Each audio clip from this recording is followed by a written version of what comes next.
Gosh, is there anyone who hasn't yet been in one of my sessions, who's coming for the first time? Just stick your hand up.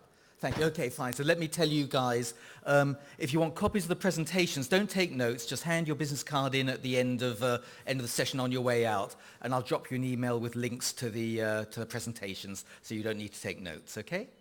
If you've done that before, you don't need to do it again. You'll get a link to all the presentations.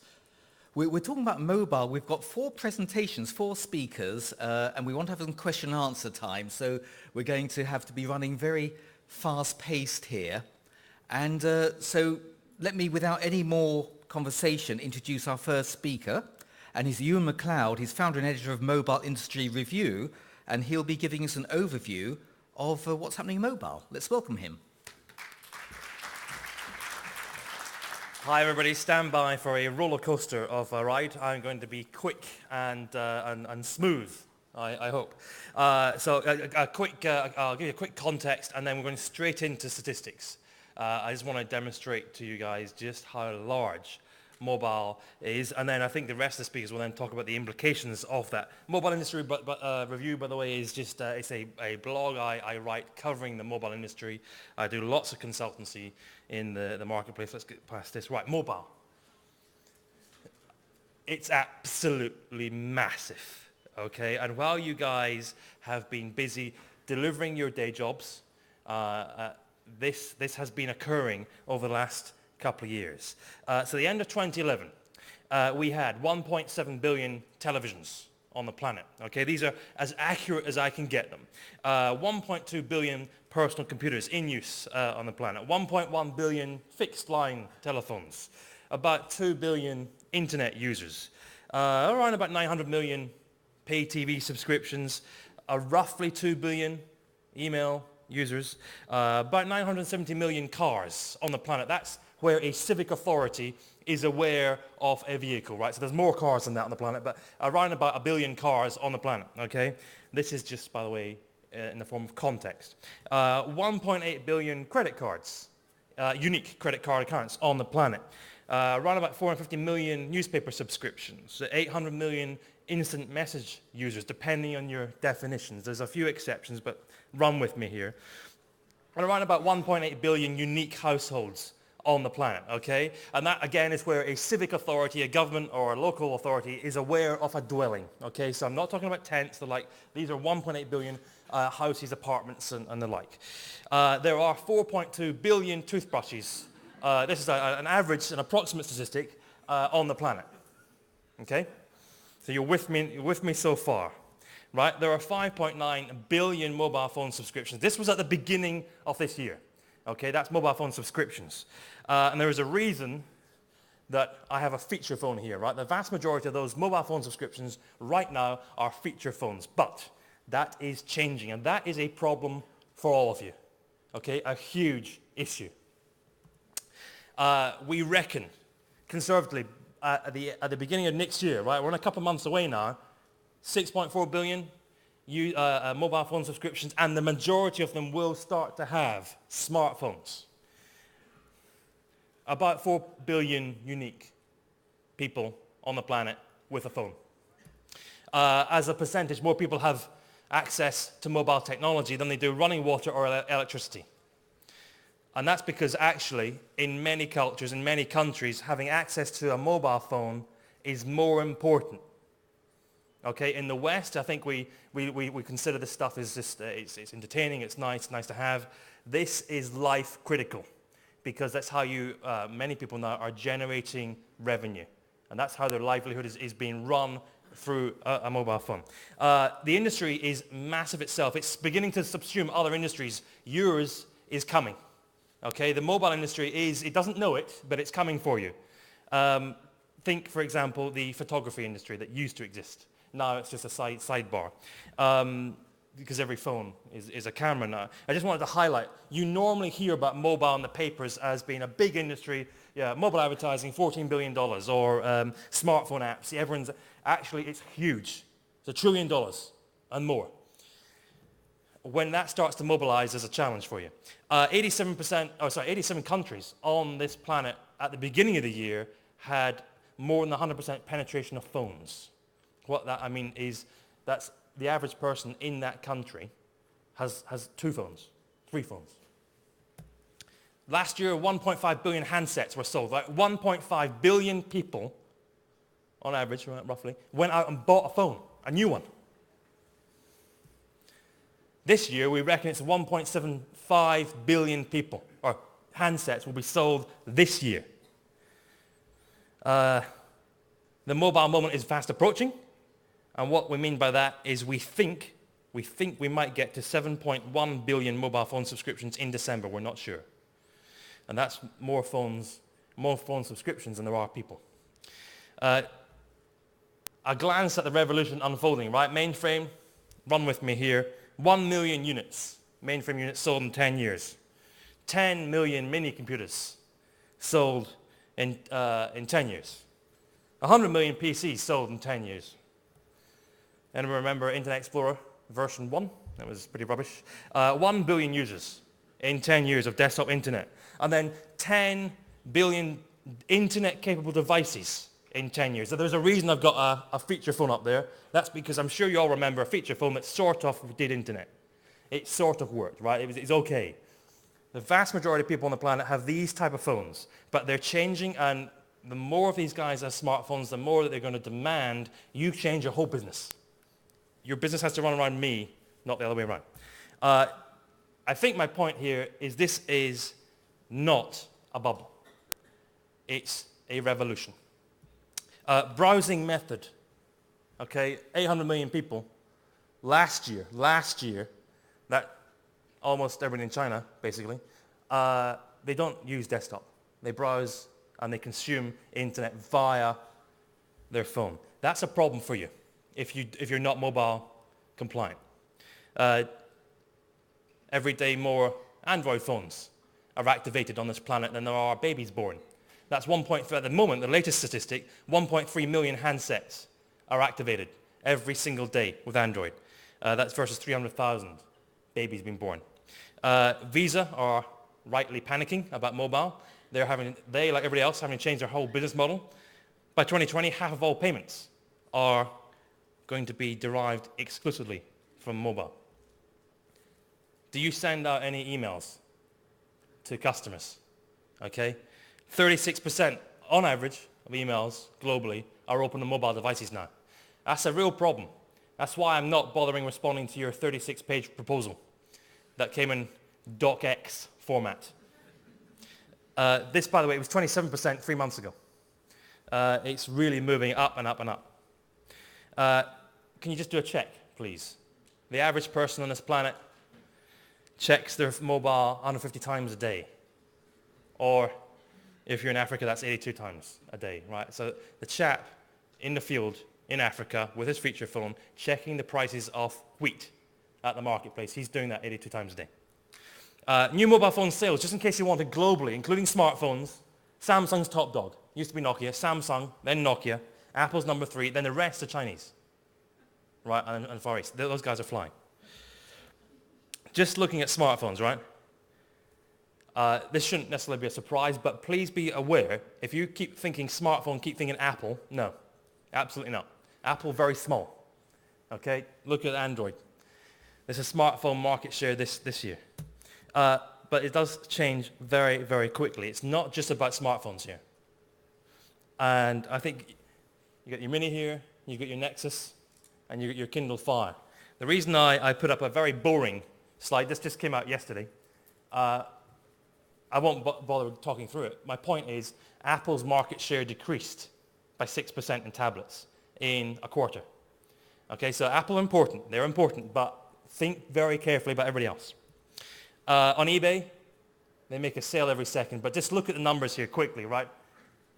610 million on mobile, only on mobile, in 2009. And this year, they reckon they'll do $8 billion only on mobile. 4 of these are bought, on average, every month on eBay.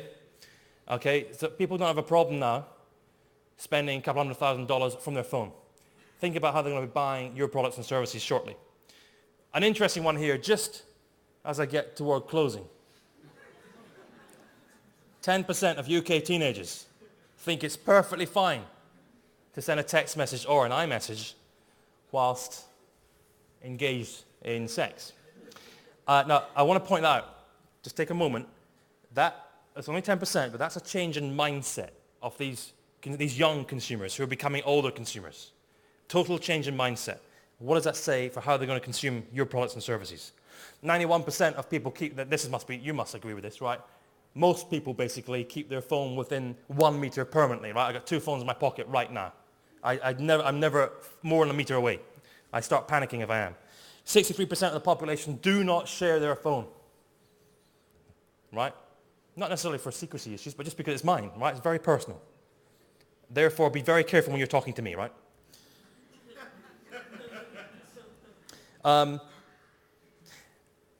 I just wanted to highlight a company that's doing some rather interesting stuff on mobile. That's called Intellity.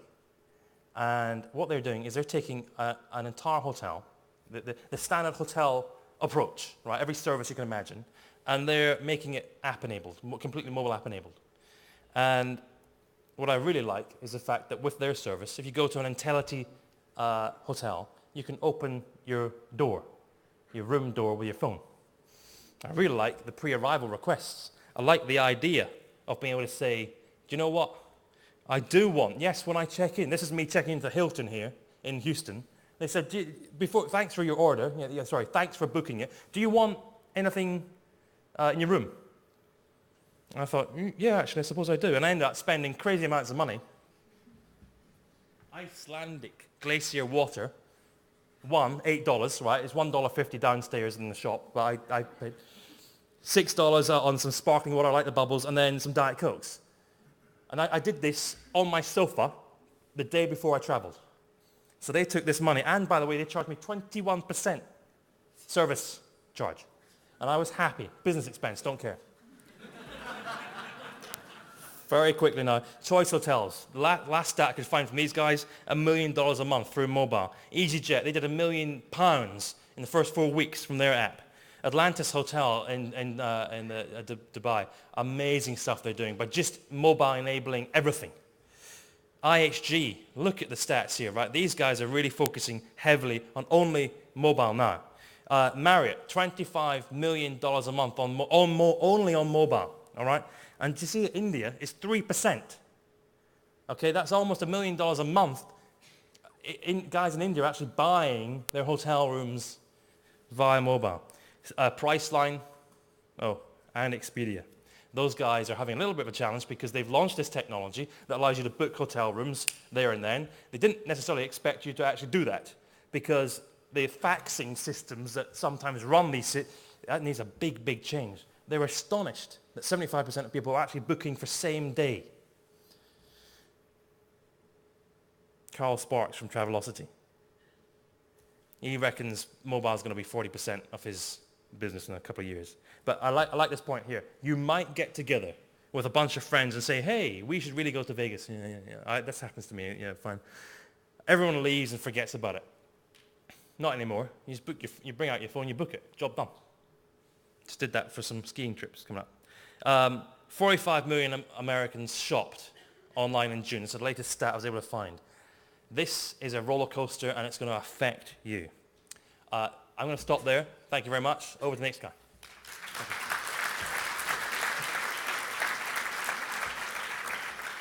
Thank you, Ewan. If that whistle stop tour of the mobile world. Quick show of hands. Who's got more than one mobile phone on them? Oh my gosh. Well, okay. Don't know what to say about that.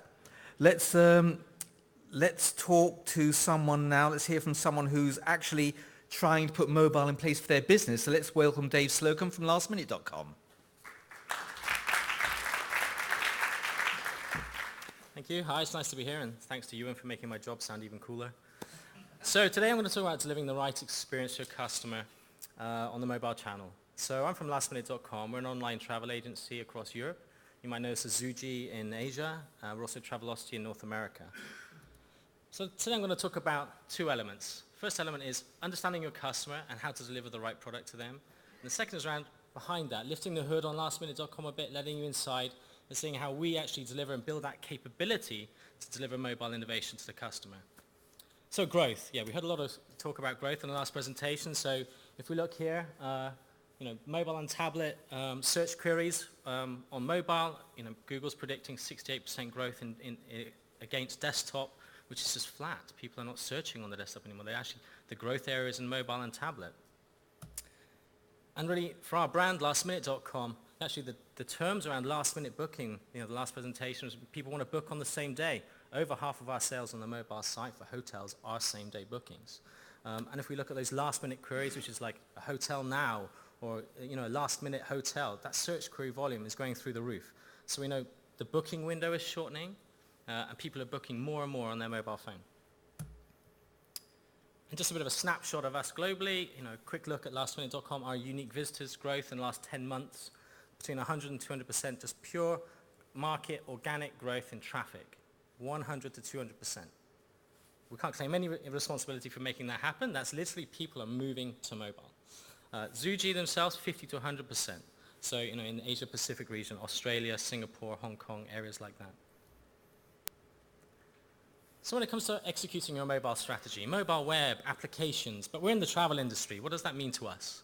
So if we look at some good stats here from Google, you really see double the number of customers come to you on the mobile web first. Because it's easy, right? You can just pull out your smartphone, hit Google. It's probably on the home screen of your Android phone. It's really fast. And we see the majority of our search volume coming through and sales volume coming through the mobile web. And so for us, our focus is around acquisition on that mobile channel, making that as frictionless and easy as possible. Some of the stats here, air travel, 17% use an app for business travel, as opposed to 35% on mobile web booking business travel.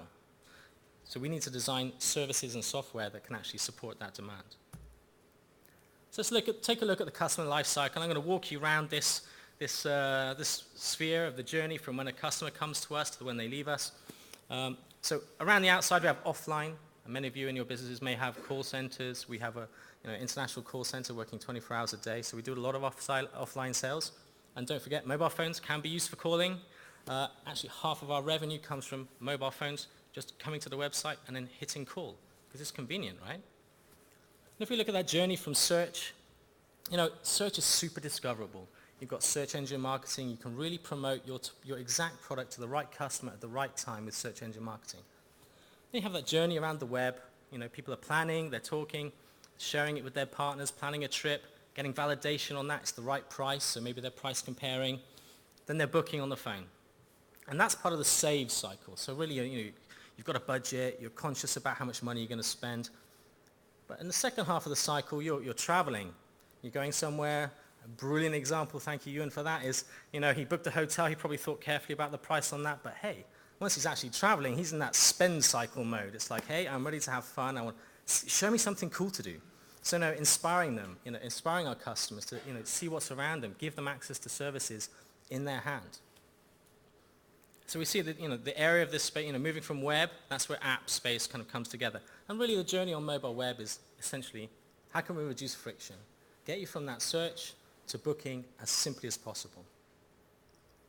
But if we look at the app space, really we're looking at reducing friction even further, using those more advanced features that you get with building an application.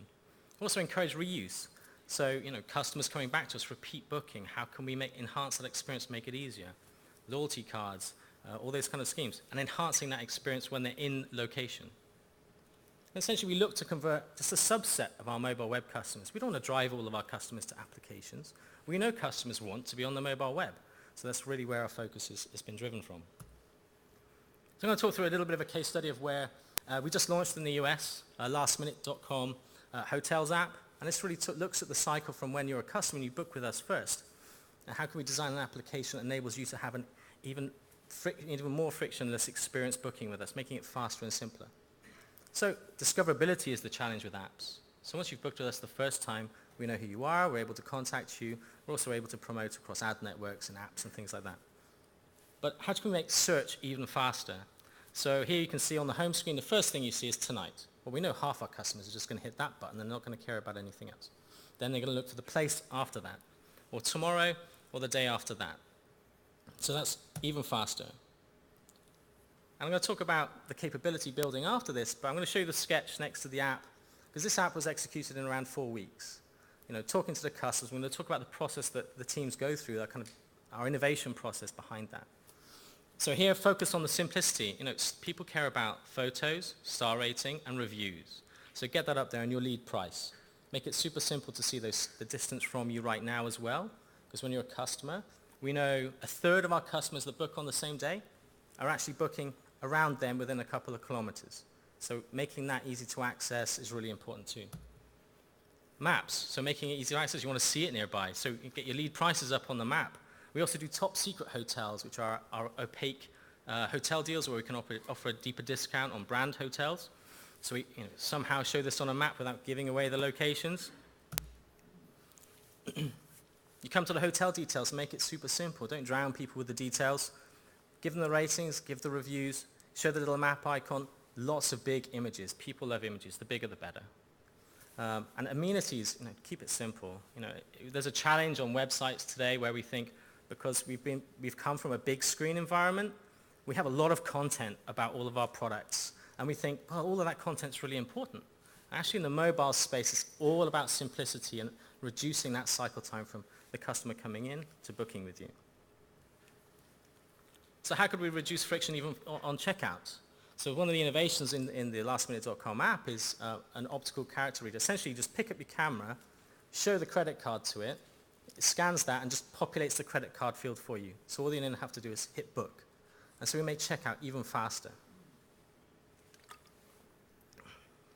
So innovations like that, delivering wow, something special. Checkout's not sexy. Who wants to spend their time looking at the checkout? But you make that fun, people notice it, and it's a wow factor.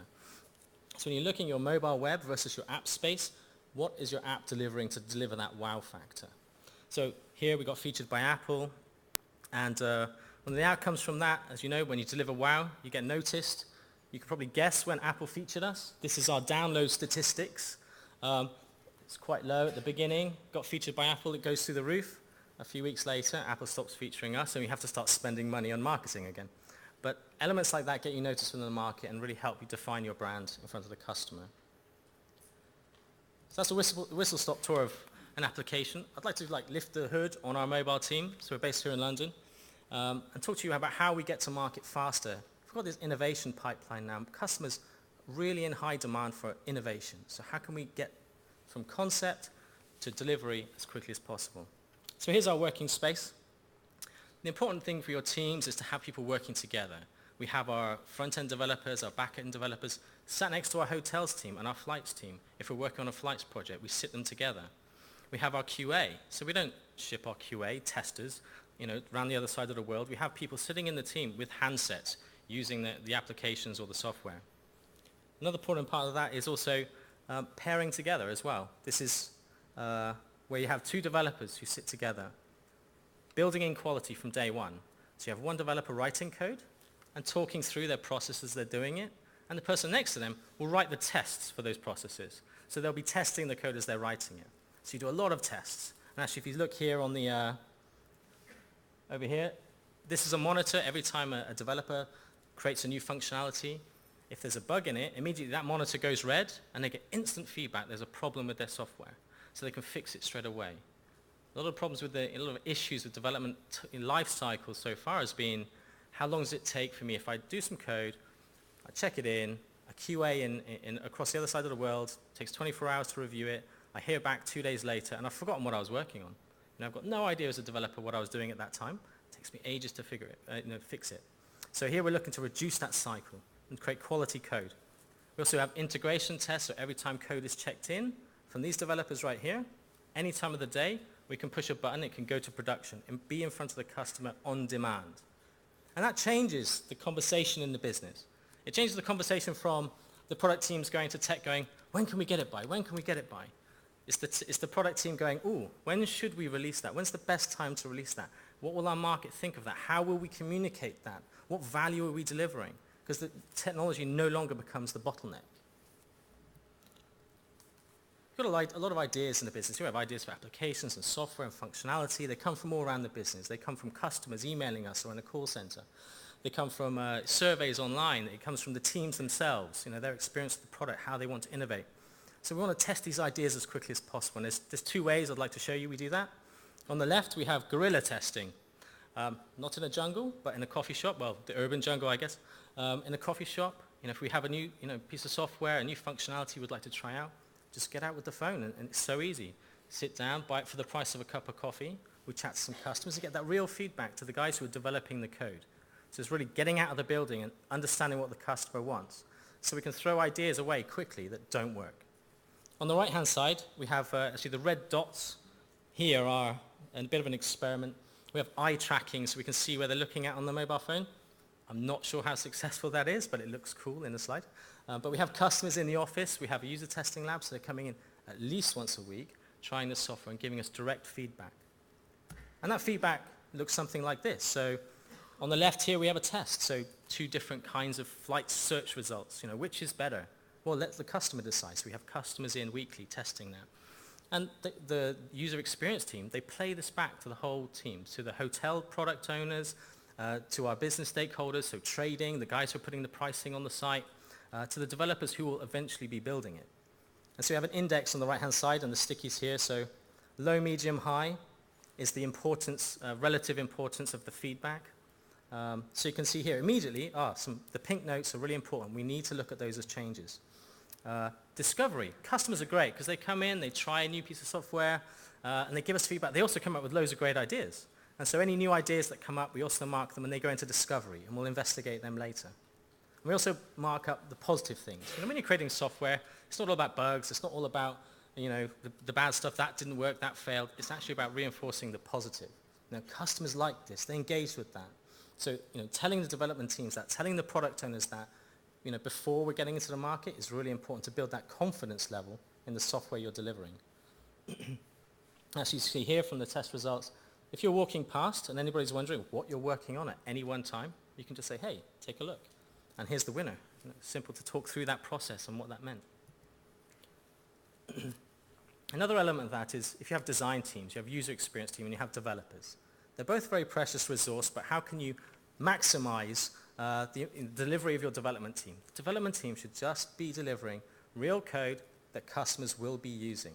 They shouldn't be building prototypes that get thrown away, because they could be building real code that's in front of the customer and generating revenue. So we'd empower our UX team to create prototypes. There's tools like Axure, which is a kind of online tool, just basic HTML or Photoshop. You can create quick designs. Anybody here could we use sketches on the back of a notepad and test these with customers as well to get that feedback as quickly as possible. So when tested their designs, we've had the customer voice throughout the business. This feeds into our development team. We know we've had a new idea. We've thrown away 4 or 5 ideas in the process, but then we've found one idea customers like. So we've improved on that and iterated it with the customer all the way to the point where we've got a design. And that's when it flows into our development team and goes in front of the customer. And part of our process is not just building things that work, building software that's reliable or creating value for the business. It's actually about building the knowledge within the company around how we can innovate faster and how we can get that customer voice in our business. So we showcase regularly and often. How often do you see different teams around your companies where you're not sure what they're working on at any one time? You have meetings, you sit through 3-hour PowerPoints.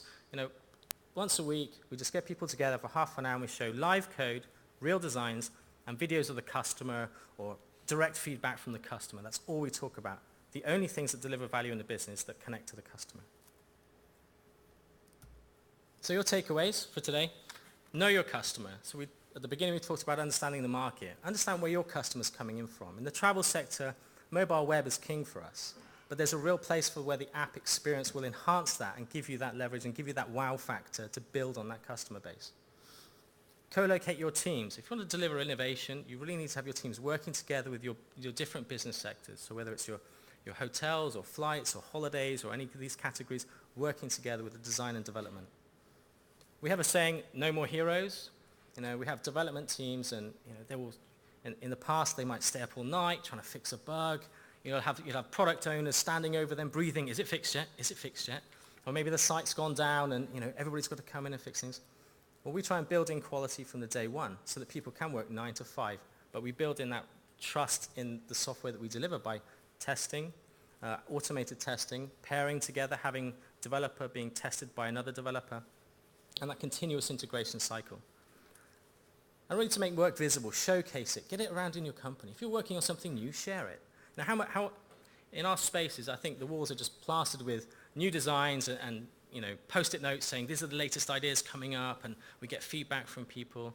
We want to see these things visible in your companies. It gets that atmosphere of we're changing something. We're creating an innovative environment to be in. And empower your UX team. They're not just the guys who create the pretty pictures. They're actually the guys with the customer voice and actually can translate that into real value for the developers to create. Thank you very much.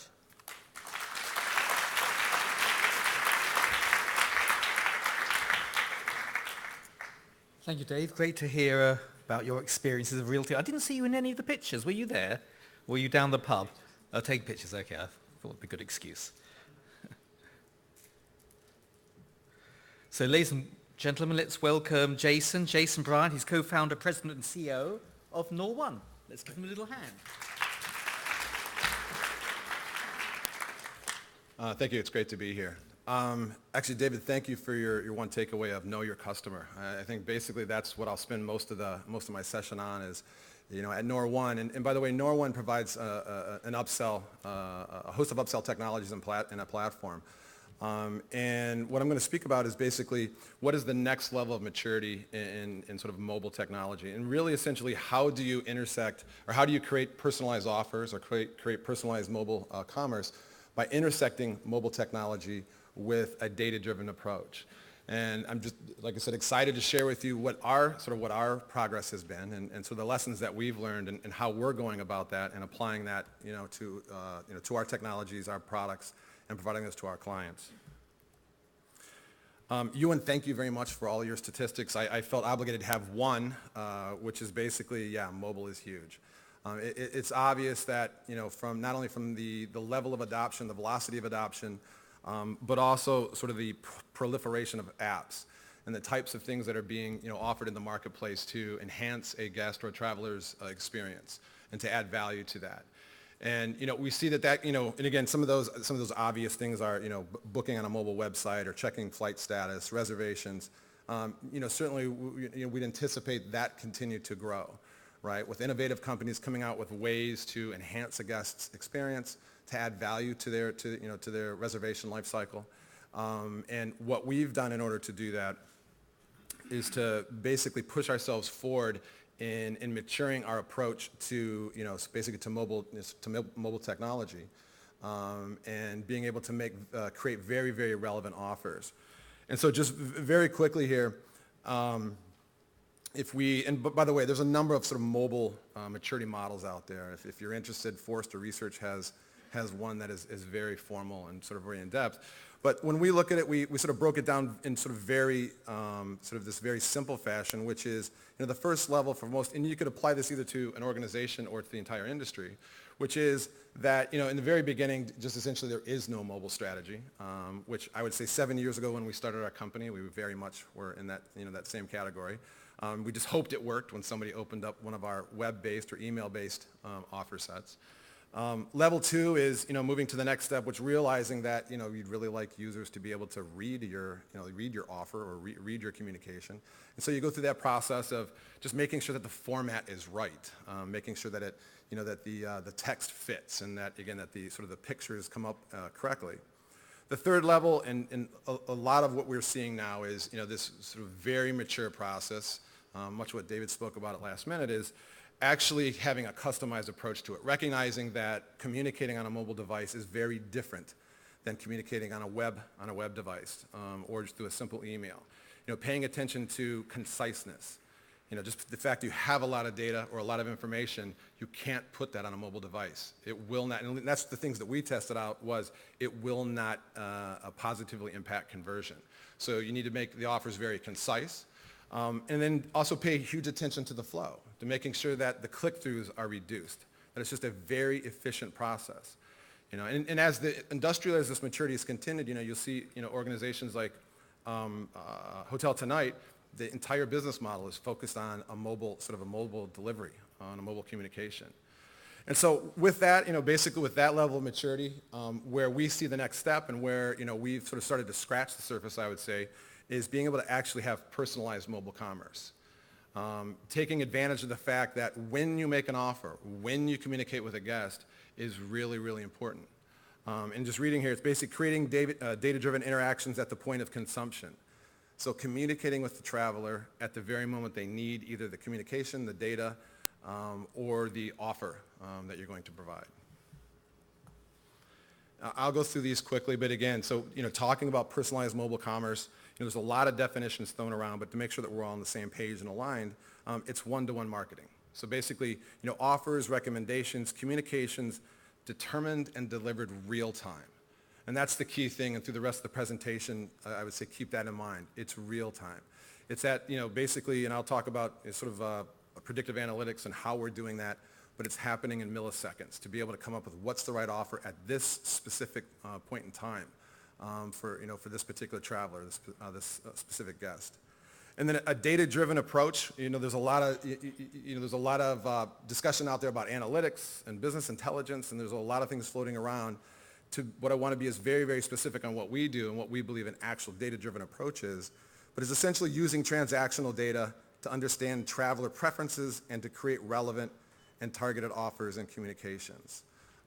It's basically a state-of-the-art mathematics, sort of sophisticated statistical approach. And again, just to sort of further that, there's this whole new lexicon that's being created in the industry and across industries. So terms like big data and machine learning and statistics and optimization and decision science, those are all the things that are necessary in order to, I would say, like I said, take the next step or the next level of maturity and to have personalized mobile commerce.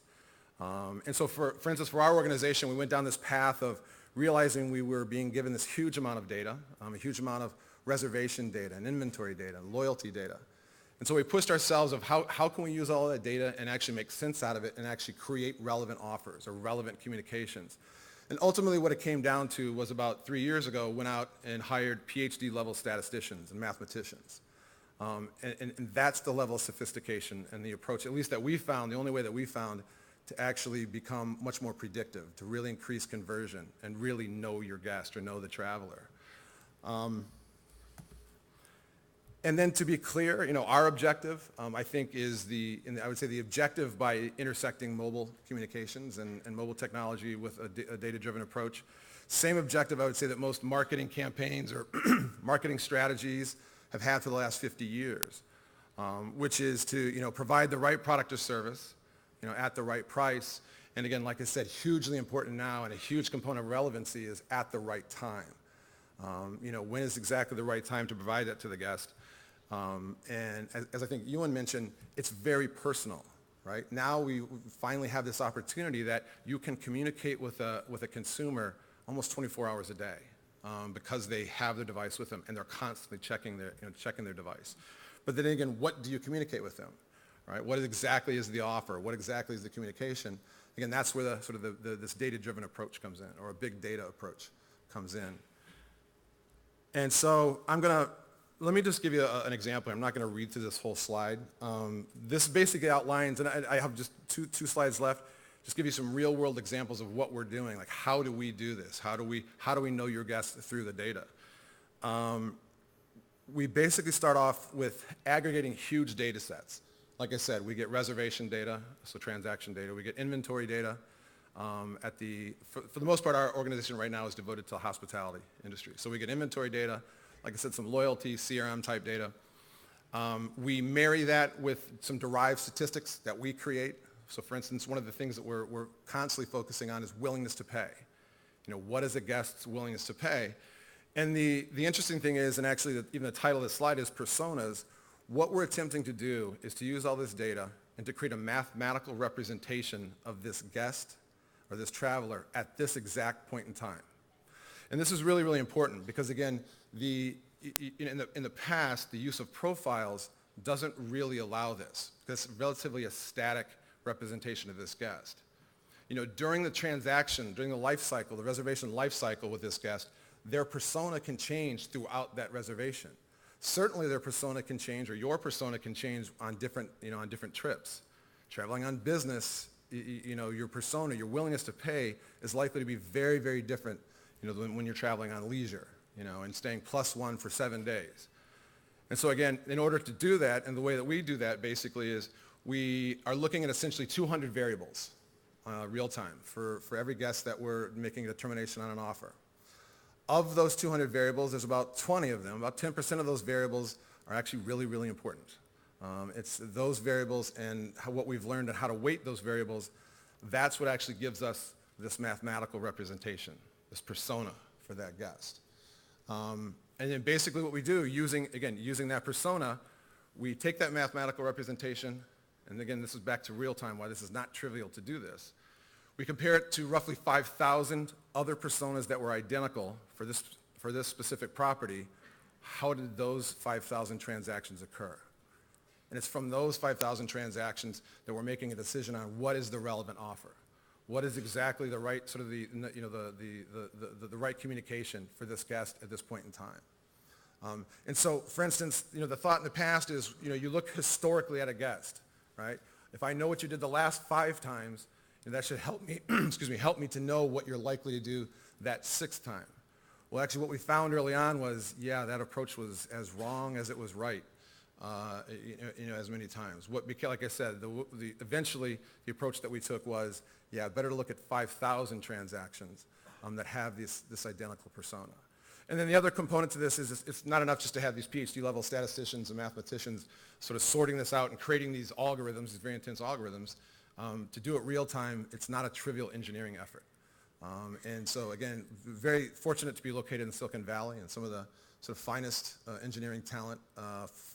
And again, it's also helpful that most of those large organizations like Groupon and Facebook and Google, very open and very helpful with sharing how they're doing what they're doing so quickly. And we've been very lucky to been able to tap into that. And then the last slide here is, again, just giving you a real-world example of how this works for us, and especially in a mobile environment, is, in this instance, one of our customers, Fairmont, the guest would have booked their standard accommodation, and this offer would be being made directly after the confirmation of their booking. And so what looks very simple here is there's 3 upgrade offers made to this guest, one at 30 euros, one at 65, and one at 350. Our decisions engine would have went through, and based on the persona that was calculated, based on looking at inventory, based on the derived statistics that we would have calculated, would have determined 3 things. And by the way, the engine, when we're presenting an offer, it thinks in offer sets, not just one individual offer. It doesn't think in just like one that we're going to offer this 30 euro, King Spa Premier Room. It thinks on what's the exact offer set that we should be showing this guest. What are the exact 3 things? And so the engine would make a decision on those 3 products, but also price those 3 products. In addition to that, what I have found fascinating is sort of buyer behavior dynamics. So what we've also found is that, and actually in this particular instance, that the last one, the third one, the 350 euro offer, likely the decision engine was placing that there because it actually created relevance for the $65, the 65 euro offer. So again, there's a huge amount that's going on sort of underneath the covers of what on the surface appears as a very simple offer. And so again, basically in closing is we just see this huge opportunity. We believe we've just scratched the surface, and being able to intersect the guest at the very specific time that they need, either again this communication, that they need an offer. Again, using a data approach, that's how we're going to be able to achieve that. Thank you.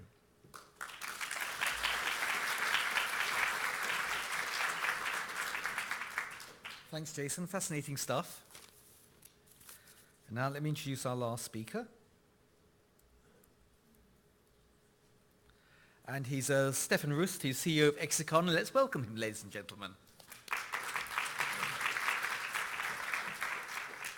Thank you.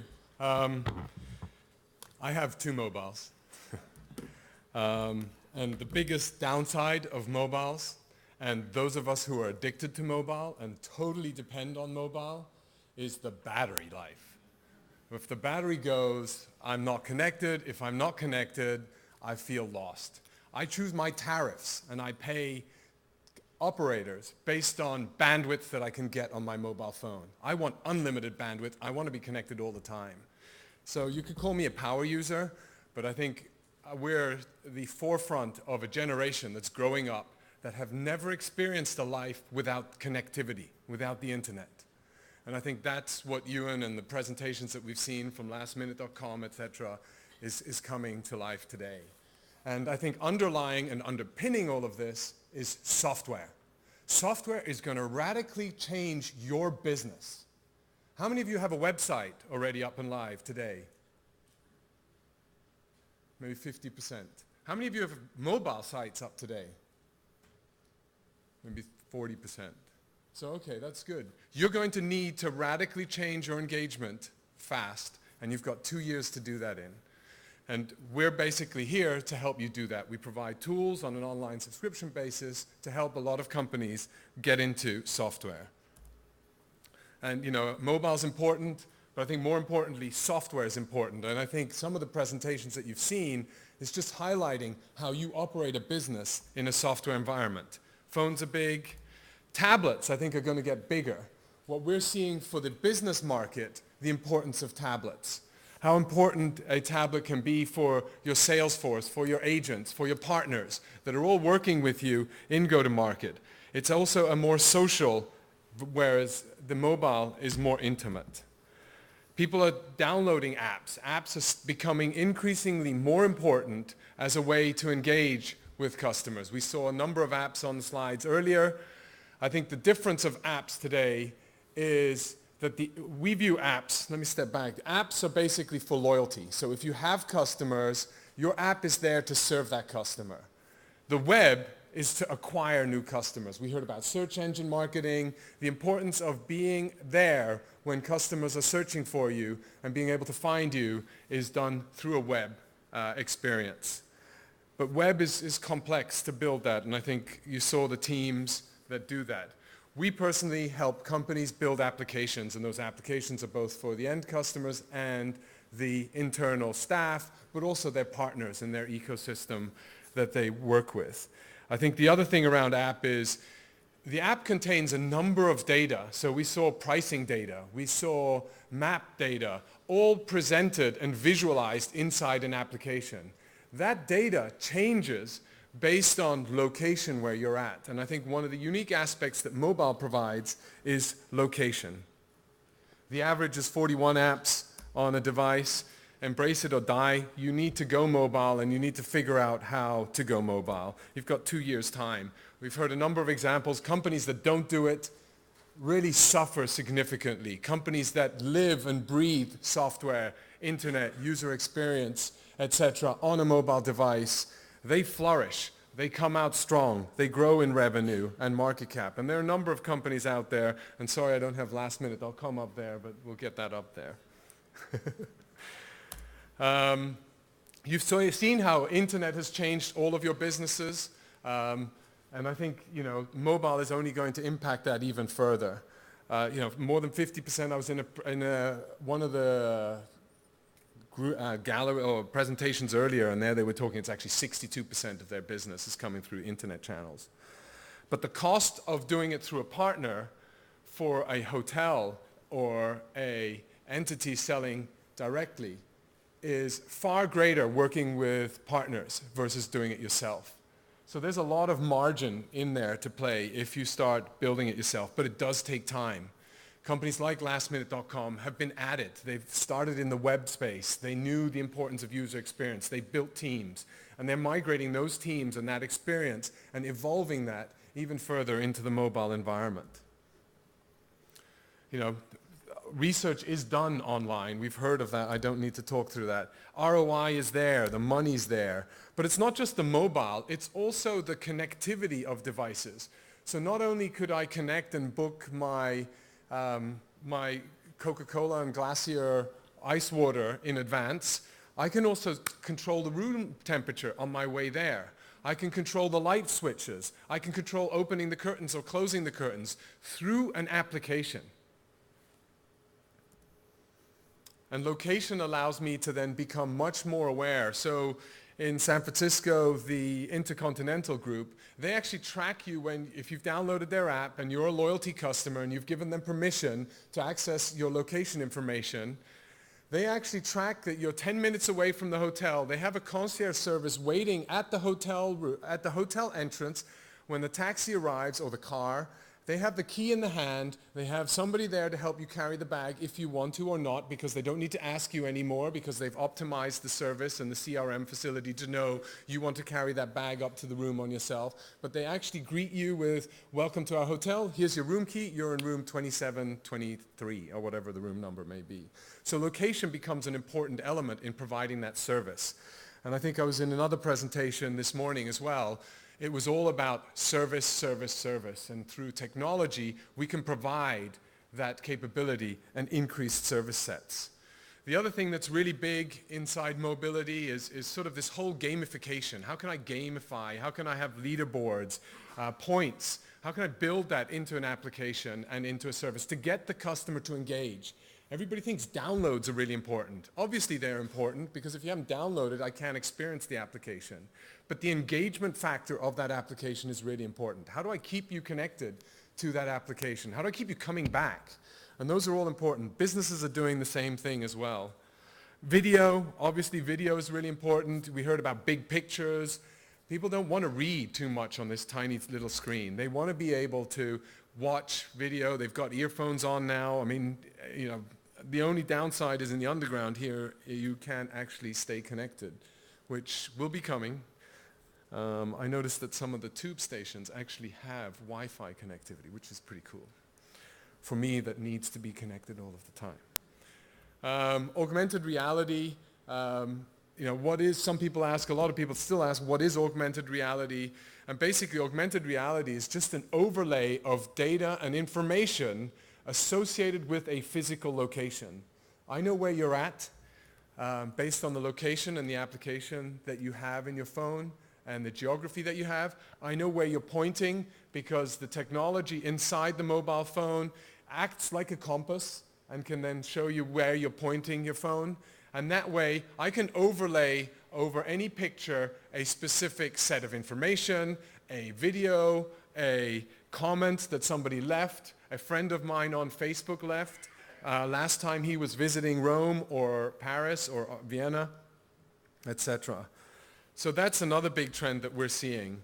And obviously, it's increasing in travel much more so, and travel's a core component of that. This is the sort of type of content that people are looking for. Travel content is really important to users, particularly business users, but also personal users.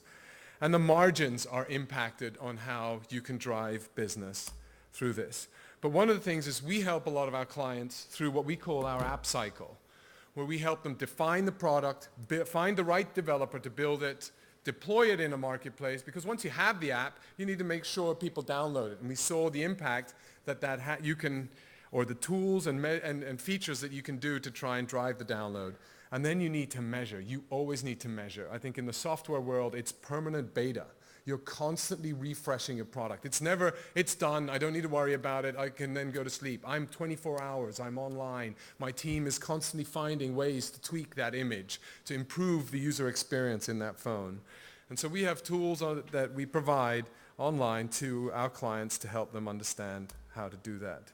So working with hotels, how to define their apps, all the way through exhibitions inside specific hotel groups where I can manage and book stands for the next exhibition coming up. Airport arrivals, airports have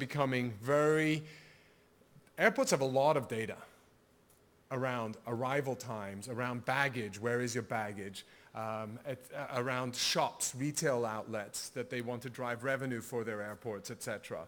Pricing of products, etc., at those airports. How can they make that data available to their partners? And their partners are airlines, shop vendors. How can they make that data available to their customers so that when you arrive, you actually know your baggage is arriving on Carousel 9, so you can go pick it up there. And basically, it's coming in 2 minutes, so you can actually hurry up to go and get it there. All of that information and data is already available today. How do you integrate that into the application? And when you're arriving in Changi Airport in Singapore or London Heathrow in Hong Kong, in London, how do you manage that? And how do you provide the right sets of data inside that application? Ticketing, obviously, you're already seeing that. We saw door rooms opening with NFC.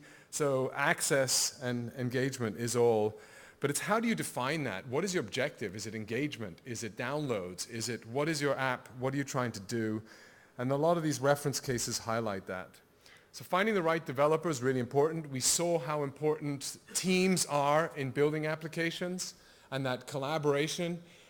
Working with a team that doesn't gel and you don't have harmony with when you're building these applications generally will not work well for what your objectives are. So finding a quality developer, and actually you're better off, our experience is customers pay premium to work with a better developer than finding the low-cost option because it's less painful on the other end.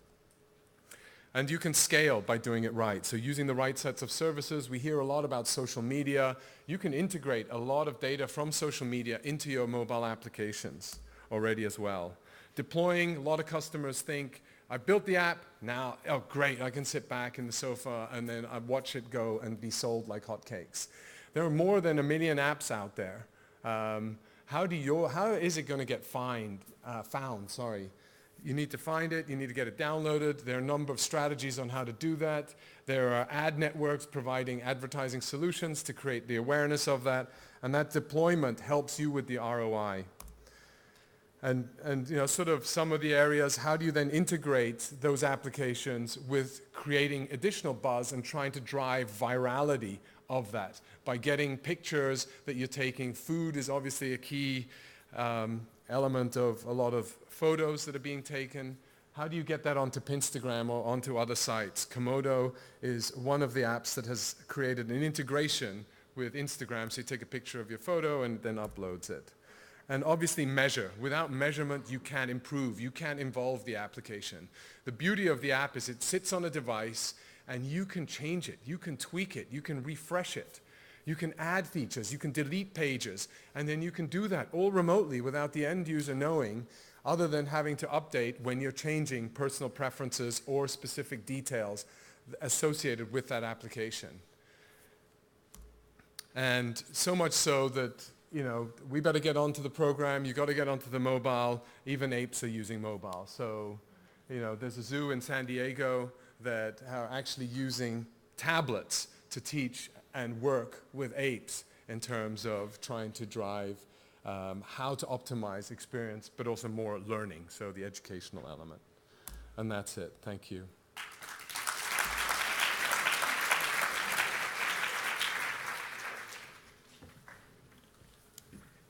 Thank you for that.